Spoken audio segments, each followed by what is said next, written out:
Si Bunso na isang kilalang estudyante, masigasig at bilang ambassadress ng Naga Foundation College na hindi umuurong sa laban ng buhay. At nananatili itong palaban, lalong-lalo na nang dumating sa kanyang buhay itong si James. Kaya naman nananatili itong matatag at malakas laban sa mga nangungutya sa kanyang buhay. At hindi nila tanggap ang kasiyahan, galak at tuwa na nangyari sa buhay ni Medeth ngayon. Kaya dito sa videong ito ay muling nagparamdam ang kanyang mga bashers ng hatred laban kay Bunso na hindi nila matanggap ang pag-shoutout ni Bunso sa mga magulang ni Jam ng mga bashers o mga supporters kuno. Pero sa totoo lang ay mga bitter talaga sila, mga ampalaya. Dahil it's not a big deal naman talaga ang pabirong pagtawa ni Bunso sa pagtawag na Papa sa ama ni James. Habang ang solid supporters naman ay natutuwa sa pabirong pagtawag ni Bunso ng Papa sa ama ni James.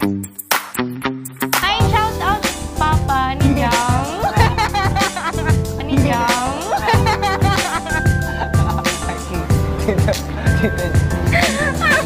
Tita nanonood kayo. Sa akin dito, Jaime. Yes. Hello po. Hello po kay Tita Angel and sa family po ni Jam.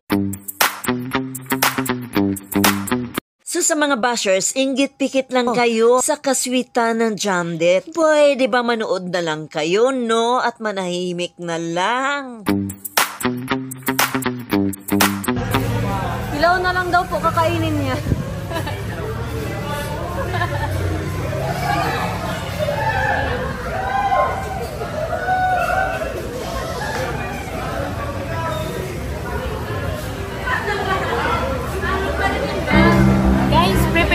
Prepared pala sila dito. Tignan nyo may kandila dito, guys.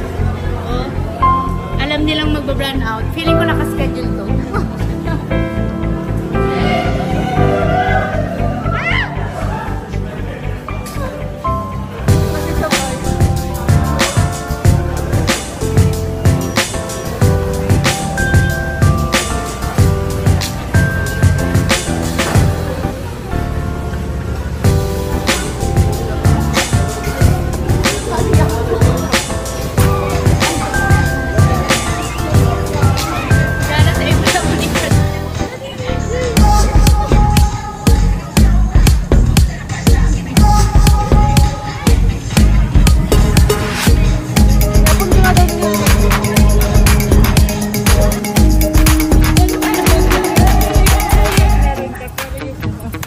Taga-helmet, wala.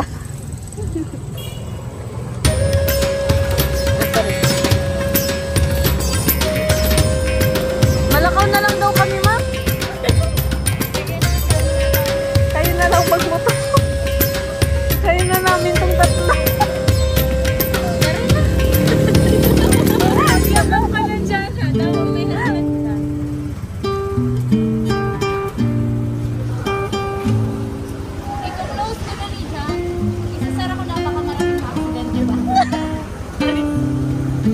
Told you ba, guys?